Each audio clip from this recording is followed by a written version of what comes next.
ഭഗവാൻ ഇതുവരെ പറഞ്ഞ കാര്യങ്ങളുടെ ശാസ്ത്രീയ വശം വീണ്ടും പറയണം. അടുത്ത ശ്ലോകം നാസതോ വിദ്യതേ ഭാവ നാഭാവോ വിദ്യതേ സദാ ഉഭയോരപി ദൃഷ്ടോന്ത അനയോ തത്വദർശിഭി എന്നാണ്.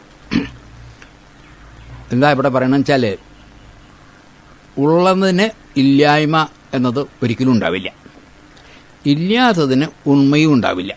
ഇതാണ് പറഞ്ഞിട്ടുള്ള കാര്യം. അസത്ത് അസത്ത് എന്ന് നമ്മൾ കുട്ടികളെയൊക്കെ ചിലപ്പോൾ ചെയ്ത പറയാറുണ്ട്. അതിൻ്റെ അർത്ഥം എന്താണെന്ന് ശ്രദ്ധിച്ചിട്ടില്ല. അസത്ത് എന്ന് പറയുന്ന അർത്ഥം മാറ്റം വരുന്നത് എന്ന് അർത്ഥമാണ്.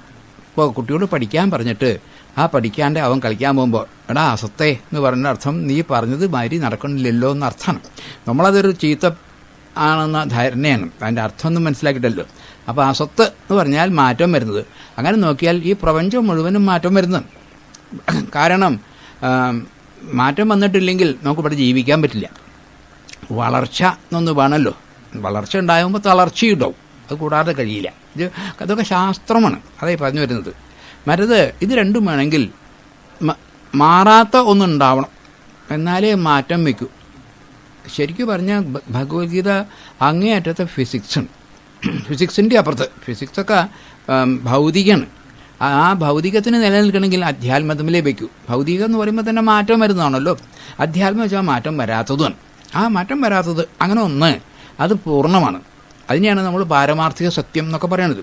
പക്ഷേ അത് മാത്രമാകുമ്പോൾ വ്യവഹാരം നടക്കില്ല. അതുകൊണ്ടാണ് വ്യാവഹാരിക സത്യത്തിനായിട്ട് നമ്മളിതൊക്കെ ചെയ്യുന്നത്.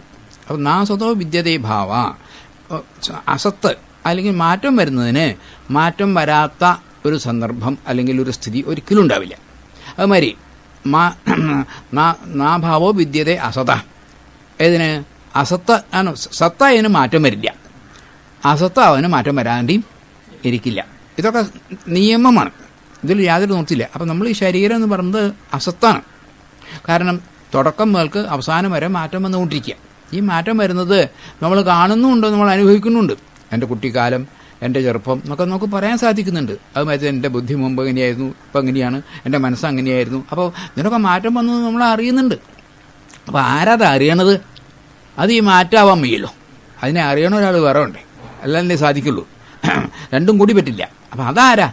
അതാണ് ആത്മാവ്. അപ്പോൾ ഇവിടെ ആത്മാവെന്ന് പദം ഉപയോഗിച്ചിട്ടില്ല, ശരീരി എന്നാണ്. അപ്പോൾ ശരീരവും ശരീരിയും ഉള്ള വ്യത്യാസമാണല്ലോ ഇവിടെ പറയാൻ പോകുന്നത്. ഈ കാര്യം അത്രയും പ്രത്യേകിച്ച് പറയുന്നത്, ഇത് ബോധ്യം വന്നാൽ പിന്നാൽ അധ്യാത്മത്തിന് ഒരു വിഷമവുമില്ല. ഇത് ബോധ്യം വരാഞ്ഞാൽ എത്രയൊക്കെ പഠിച്ചാലും അധ്യാത്മം ആകൂല. കാരണം നമുക്ക് ഒരു ഉറപ്പൊന്നും വരില്ല. ഇതങ്ങനെയല്ല, ഉറച്ച ആബ്സല്യൂട്ട്സ് എന്നൊക്കെ പറഞ്ഞില്ലേ, പൂർണ്ണം. സത്യം, ജ്ഞാനം, അനന്തം, ബ്രഹ്മ എന്ന പേര്. ഇത് നാലും ഒരുപോലെയാണ്. സത്യം എന്ന് പറഞ്ഞാൽ ഉള്ളത് വെച്ചാൽ ഉണ്ടായതല്ല, അതെ സത്യം. അതുതന്നെയാണ് ജ്ഞാനം, അത് തന്നെയാണ് ബ്രഹ്മം, അത് തന്നെയാണ് അനന്തം. ഇതിനൊന്നും ഒരു വ്യത്യാസമില്ല. അപ്പോൾ ഋഷിമാർ പറഞ്ഞത് സത്യം, ജ്ഞാനം, അനന്തം എന്ന് പറഞ്ഞാൽ അത് ഒന്നേ വയ്ക്കൂ എന്നുള്ളതും സംശയമില്ല. രണ്ടുണ്ടെങ്കിൽ അവിടെ അതിൻ്റെ ഇടയിൽ സ്ഥലം വരും, അപ്പോൾ അത് പൂർണ്ണമല്ലാണ്ട് വരും. ഇതൊക്കെ അപ്പോൾ അസതോ വിദ്യതേ ഭാവ ഭാവോ അസതേ വിദ്യതേ സത, ഒരിക്കലും ഉള്ളത് ഇല്ലാതെയാവില്ല. അപ്പോൾ അർജുനോട് പറയുന്നത്, ഇപ്പോൾ ഈ രാജാക്കന്മാരെന്നുള്ളത് മുമ്പ് പറഞ്ഞു, അവർ മുമ്പ് ഇല്ലാതെ ആയിട്ടില്ല, ഇനി ഇല്ലാണ്ട് ആവില്ല, ഇപ്പം ഉണ്ടേനും എന്ന് പറഞ്ഞാൽ എപ്പോഴും ഉണ്ട്. അതൊരു സംശയമില്ലാത്ത കാര്യമാണ്. അപ്പോൾ മരണവും കാര്യങ്ങളൊക്കെ ഈ ശരീരത്തിനാണ്. അത് നിങ്ങൾ വേണ്ടാന്ന് വെച്ചാലും പറ്റൂല, ഉണ്ടാവും ചെയ്യും. ഇത് നമുക്ക് ബോധ്യം വന്നാൽ മരണത്തിന് ഭയപ്പെടേണ്ടതില്ല, അതതിൻ്റെ സ്വഭാവമാണ്. അപ്പോൾ ഒരു വിത്ത് ഇട്ടിട്ട് അത് മുളച്ചാൽ എന്തോ അതിന് നമ്മൾ നിലവിളിക്കല്ലോ, പതിവ് സന്തോഷിക്കില്ലേ, മാറ്റം വരണ്ടേ. അതുമാതിരി ഒരു കുട്ടി ചെറുപ്പം ഒരു 3 വയസ്സ്, പിന്നെ അവിടെ നിന്ന് വളർച്ചയില്ലേ, ഞാൻ നമുക്ക് എത്ര ദുഃഖം തോന്നും. അപ്പോൾ മാറ്റം എന്നുള്ളത് നമുക്ക് വാസ്തവത്തിൽ ആനന്ദം, ദുഃഖമല്ല തരുന്നത്. അപ്പം നമ്മൾ ഒരു വരെ മാറ്റം സന്തോഷമാണ്, കുറച്ചാൽ കഴിഞ്ഞാൽ പിന്നെ അത് വയ്യാന്ന് പറയാം. അത് വയ്യ, നിയമം എല്ലാവർക്കും ഒരുപോലെയാണ്, അത് സാധിക്കില്ല. ഇതിന് 2 ഉദാഹരണങ്ങൾ പറഞ്ഞിട്ടുണ്ട്. ഒന്ന് പാലിൻ്റെ കഥയാണ്. പാലിൽ വെണ്ണയുണ്ട്, പക്ഷേ കാണുമ്പോൾ സാധിക്കില്ല. ഈ നഗ്ന കണ്ണിന് കാണാൻ പറ്റാത്തതൊക്കെ ഇല്ലാത്തതാണ് എന്ന് പറയുന്നത് പാവങ്ങളാണ്, വിവരമില്ലാത്തതുകൊണ്ടാണ്. കണ്ണിന് കാണാത്ത എന്തെല്ലാം ഉണ്ട് ഇവിടെ, ഒക്കെ ഇല്ലാത്തതെന്ന് പറയാൻ പറ്റുമോ? അപ്പോൾ ഈശ്വരനെ തന്നെ കാണുക, ഈശ്വരനെ കാണുക വയ്യ, ഈശ്വരനെ ആവുക വയ്ക്കൂ. ഇവരൊക്കെ ഈശ്വരൻ ഇല്ല എന്ന് പറയും. എങ്ങനെ ഈശ്വരൻ ഇല്ല എന്ന് അവരെങ്ങനെ പറഞ്ഞു? അപ്പോൾ എനിക്ക് 2 കൊമ്പില്ല എന്നുള്ളത് എനിക്ക് അനുഭവമാവണം, അല്ലേ? എനിക്ക് ഉറപ്പില്ല 2 കൊമ്പില്ല എന്നുള്ളത്. അപ്പോൾ ഇല്ല പറയാം. അതുമാതിരി നിങ്ങൾക്ക് ഈശ്വരനില്ല എന്ന അനുഭവം ഉണ്ടോ? ഇല്ല. നമ്മൾക്ക് അയാളെന്തോ പറയാണ്, ഈശ്വരൻ ഉണ്ടെന്നാ പറയുന്നാലും അങ്ങനെ തന്നെയാണ്. അയാൾക്ക് അനുഭവം, അയാൾക്കില്ല അനുഭവം, വിശ്വാസം, അനുഭവമില്ല. ഇതങ്ങനെയല്ല. അതുകൊണ്ടാണ് പേൻഷനോട് ചോദിച്ച കഥ എനിക്ക് ഓർമ്മ തോന്നാറുണ്ട്. അദ്ദേഹനോട് ചോദിച്ചു ഈശ്വരൻ ഉണ്ടോ ചോദിച്ചു. അപ്പം അദ്ദേഹം പറഞ്ഞു എനിക്ക് അനുഭവമില്ല, ഉണ്ടോ ഇല്ലെന്ന് അറിയില്ല. അത് ശാസ്ത്രീയം, വളരെ ശരിയാണ്.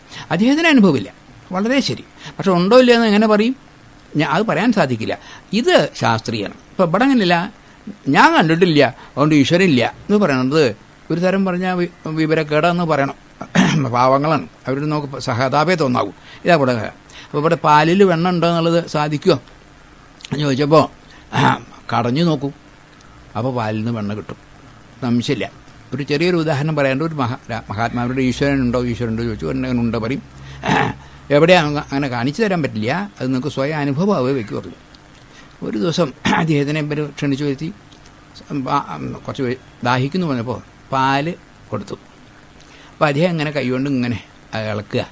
അപ്പോൾ അത് എന്താ ഇങ്ങനെ ഇളക്കണമെന്ന് വെച്ചു. അല്ല, ഇതിൽ വെണ്ണ ഉണ്ടെന്ന് പറഞ്ഞിട്ടുണ്ട്, അപ്പോൾ അതുണ്ടോ നോക്കുകയാണ്, തിരയാണ് പറഞ്ഞു. അപ്പോൾ അവർ പറഞ്ഞു അങ്ങനെ പറ്റില്ല, അത് തിളപ്പിക്കണം, അല്ലെങ്കിൽ ഒരു കടയൻ സാധനം വേണം, എന്നാൽ മാത്രമേ അന്ന് വെണ്ണ കിട്ടുള്ളൂ, അല്ലെങ്കിൽ കിട്ടില്ല, കണ്ടാൽ പറ്റില്ല പറയും. എന്നാൽ അങ്ങനെ തന്നെയാണ് ഞാനും ഈശ്വരൻ്റെ എങ്ങനെയാണ്. ഈശ്വരൻ എന്നുള്ളത് നിങ്ങൾ മനസ്സുകൊണ്ടൊന്ന് കടയണം, കടഞ്ഞാലേ കിട്ടുള്ളൂ. അതിനൊരു ചൂടാക്കുക, തപസ് എന്നുള്ളത് ചൂടാക്കിയിട്ട് പിന്നെ ഉറവിക്കൊക്കെ വേണ്ടേ, എന്നാലേ സാധിക്കുള്ളൂ. നഗ്ന കണ്ണിൽ ഈശ്വരനെ കാണാൻ പറ്റില്ല. അപ്പോൾ ഇവിടെ ഉണ്ട്. അപ്പോൾ പാലിൽ വെണ്ണയുണ്ട് എന്നുള്ളത് സത്യമാണ്, പക്ഷേ അതിന് കടയണം, അപ്പോൾ കിട്ടും. ഇനി വേറെ ഒന്ന്, വെള്ളത്തിൽ വെണ്ണയില്ല. അതിനെന്താ തെളിവ്? കടഞ്ഞു നോക്കൂ, എത്ര കടഞ്ഞാലും വെള്ളത്തിൽ നിന്ന് വെണ്ണ കിട്ടില്ല, യാതൊരു സംശയമില്ല. അപ്പോൾ അതില്ല. അപ്പോൾ ഉള്ളത് എപ്പോഴും ഉണ്ടാവും, ഇല്ലാത്തത് ഒരിക്കലും ഉണ്ടാവില്ല. അതാണ് ഇവിടെ പറഞ്ഞത്. അതാണ്. ഇനി ഒരു ഉദാഹരണം കൂടി പറഞ്ഞിട്ടുണ്ട്. എള്ളാണ്. എള്ളിൽ എണ്ണയുണ്ട്, പക്ഷേ അതെന്ത് വേണം? അത് ആട്ടണം, എന്നാലേ എണ്ണ കിട്ടുള്ളൂ. അതില്ലെങ്കിൽ കിട്ടില്ല. നേരെ പക്ഷേ മണൽ എത്ര ആട്ടിയാലും എണ്ണ കിട്ടില്ല, കാരണം അതിലില്ല. അപ്പോൾ എന്തെങ്കിലും ഒരു സാധനം ഉള്ളത് മാത്രമേ ഉള്ളതിൽ നിന്നേ ഉണ്ടാവൂ, ഇല്ലാത്തതൊന്ന് ഒന്നും ഉണ്ടാവാൻ വയ്യ. അതുപോലെ അപ്പം നമുക്കിവിടെ പരിഭ്രമം, ഇവർ മരിക്കുമോയെന്നാണ്. മരിക്കുന്നത് ഇവരെ ശരീരമാണ്, അവരുടെ ആത്മാവ് ജനിച്ചിട്ടില്ല എന്നല്ലേ മരിക്കാൻ പറ്റുള്ളൂ. അപ്പോൾ അതുകൊണ്ട് യുദ്ധം ചെയ്യണതിന് യാതൊരു കുഴപ്പമില്ല. അധർമ്മമാണ് അവർ ചെയ്യുന്നത്. ആ അധർമ്മത്തിനെ എതിർക്കേണ്ടത് ക്ഷത്രിയൻ്റെ ധർമ്മമാണ്. അപ്പോൾ അതുകൊണ്ട് പരിഭ്രമിക്കേണ്ട യാതൊരു കാര്യവുമില്ല. നമുക്കിപ്പോൾ വന്നിട്ടുള്ള ബുദ്ധിമുട്ട് അവരെൻ്റെ ബന്ധുക്കളല്ലേ എന്ന തോന്നല, ശാസ്ത്രമല്ല. നമുക്ക് സ്നേഹം അല്ലെങ്കിൽ പറഞ്ഞ കാമം എന്നല്ലോ, ഒരു അടുപ്പം, ബന്ധുത്വം, ഇതാണ്. അല്ലെങ്കിൽ മമത, ശരിക്കും പറഞ്ഞാൽ ആസക്തി. സക്തി എന്ന് പറഞ്ഞ വാക്കിന് നശിക്കുന്ന സാധനങ്ങളോടുള്ള സ്നേഹത്തിൻ്റെ പേരാണ് സക്തി. നശിക്കുന്ന സാധനങ്ങളോടൊക്കെ സ്നേഹം ഉണ്ട് പറയുന്നതൊക്കെ സക്തി പറയും. നശിക്കാത്ത ഒരു സാധനം ഉണ്ടെന്ന് അതിനെ പറയുക. അതിന് വാസ്തവത്തിൽ അത് പറയൊന്നും വയ്യ ഈ അധ്യാത്മത്തെ പറ്റിയിട്ട്. എങ്കിലും അങ്ങനെ ഒന്നുണ്ട്. അതിനോടൊരു സ്നേഹം ഉണ്ടാകുമ്പോൾ അതിൻ്റെ പേരാണ് ഭക്തി. വളരെ വ്യത്യാസമുണ്ട്. ഒന്ന് സക്തിയാണ്, മറ്റത് ഭക്തിയാണ്. ഭക്തി ഉണ്ടായി വരിക്കുക, പിന്നെ സക്തി ഉണ്ടാവില്ല. അതായത് പൂർണ്ണത്തിനോടാണ് മോഹം. അപ്പോൾ പിന്നെ ഈ ചെറിയ സാധനം ഉണ്ടെന്ന് നമുക്കൊരു മോഹം ഉണ്ടാവില്ല. ഇപ്പം നമുക്ക് വാസ്തവത്തിൽ ഈശ്വരൻ്റെ ഭക്തി പോലും ഈ ചെറിയ സക്തി കിട്ടാനാ. അപ്പോൾ അതുകൊണ്ടാണ് നമ്മുടെ ഈ അധ്യാത്മം വേണ്ട മാതിരി പ്രകടമാവാത്തത്, അല്ലെങ്കിൽ അത് സാധുത വരാത്തത്, അതിൻ്റെ കേമത്വം നമുക്ക് മനസ്സിലാവാത്തത്. നമ്മുടെ മനസ്സ് മുഴുവനും സക്തിയാണ്, അല്ലേ? ഇതിൻ്റെ 44 ശ്ലോകം വരും. ഭോഗ ഐശ്വര്യ പ്രസക്താനാം തയാ അപഹൃത ചേതസം വ്യവസായാത്മിക ബുദ്ധി സമാധോ എന്ന വിധീയത എന്നിവിടെ ഒരു ശ്ലോകം വരാൻ പോകുന്നു 44. ഭഗവാൻ പറയാണ്, ഭോഗ ഐശ്വര്യങ്ങളിൽ ഭോഗം ആണ് നമുക്ക് വേണ്ടത്. മാത്രമല്ല ഇപ്പം എന്തുണ്ട് വെച്ചാൽ ഭോഗം തരാവണമെങ്കിൽ ഐശ്വര്യം വേണം. അപ്പോൾ അതിലും മോഹമായി. വാസ്തവത്തിൽ പണത്തിനൊരു മോഹത്തിൻ്റെ കാര്യമില്ല. അത് നമുക്ക് ഭക്ഷണം കഴിക്കാൻ കൂടിയും പറ്റില്ല. വാസ്തവത്തിൽ ഈ മൃഗങ്ങൾക്ക് ഒട്ടും ആവശ്യമില്ലാത്ത സാധനമാണ് ഈ പണം. നമുക്ക് നോക്കേ വേണ്ടു. കാരണം അവർക്ക് ഈ പണം തിന്നാൻ കഴിയുമല്ലോ.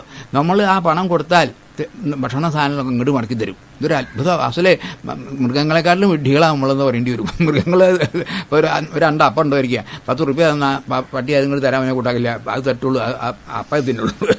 നമ്മൾ ആ 2 അപ്പം കെട്ടി തരും. എന്നിട്ട് ആ നോട്ട് മേടിച്ച് പോക്കറ്റിൽ വെച്ച് സന്തോഷിക്കും. അപ്പോൾ ഒരു വിഡ്ഢിത്തല്ലേ ഇത്. അപ്പോൾ അത് സാധിക്കില്ല എന്നർത്ഥം. അപ്പോൾ ഇവിടെ പറഞ്ഞു വരുന്ന കാര്യം, ഭയം എന്തിനാ? അപ്പോൾ ഞാൻ എങ്ങനെയാണ് അവരെ കൊല്ലേണ്ടതെന്നാണല്ലോ പ്രശ്നമുള്ളത്. എൻ്റെ ബന്ധുക്കളല്ലേ പറഞ്ഞു. ബന്ധുവോ ശത്രു എന്നൊന്നും ചോദ്യമില്ല, ആരായാലും ജനിച്ചാൽ മരിക്കും. അപ്പോൾ അതിൻ്റെ ഇടയിൽ ഇവിടെ നമുക്ക് ആവശ്യം ധർമ്മം ചെയ്യാം. അതാണ് ഗീത പറഞ്ഞുകൊണ്ടിരുന്നത്. ധാർമ്മികമായ ജീവിതം നയിക്കുക, ഇതേ നമുക്ക് ആവശ്യമുള്ളൂ. അത് ഉണ്ടായാൽ നമുക്ക് സമാധാനം ഉണ്ടാവും, ശാന്തി ഉണ്ടാവും. അധർമ്മമായത് ചെയ്യുമ്പോഴാണ് ദുഃഖമൊക്കെ വരുന്നത്. അപ്പം അത് പാടില്ല. നാസതോ വിദ്യതേ ഭാവോ നാ ഭാവോ വിദ്യതേ അസത ഉഭയോരവി ദൃഷ്ടോ അന്ത, അവസാനം കണ്ടവരെ. ഇപ്പം നമ്മൾ പകുതി വരെ കണ്ടവരാ, അതുകൊണ്ടാണ് തെറ്റ് വരുന്നത്. ഇപ്പോൾ ലണ്ടനിലാണെങ്കിൽ ലണ്ടനിൽ പോയി കണ്ട് വന്ന ആൾ പറയണം. നേരെ മറിച്ച് ഫ്രാൻസിൽ വരെ പോയിട്ട് ഇവിടെ വന്നിട്ട് ഇംഗ്ലണ്ടിനെ പറ്റി പറഞ്ഞാൽ ശരിയാവില്ല. കാരണം അവിടുന്ന് ആരോ കേട്ടതാണ്, അപ്പോൾ ഇവിടുന്ന് പറഞ്ഞാൽ കേൾക്കുമല്ലോ. അത് പോരാ എന്ന് പറയണം.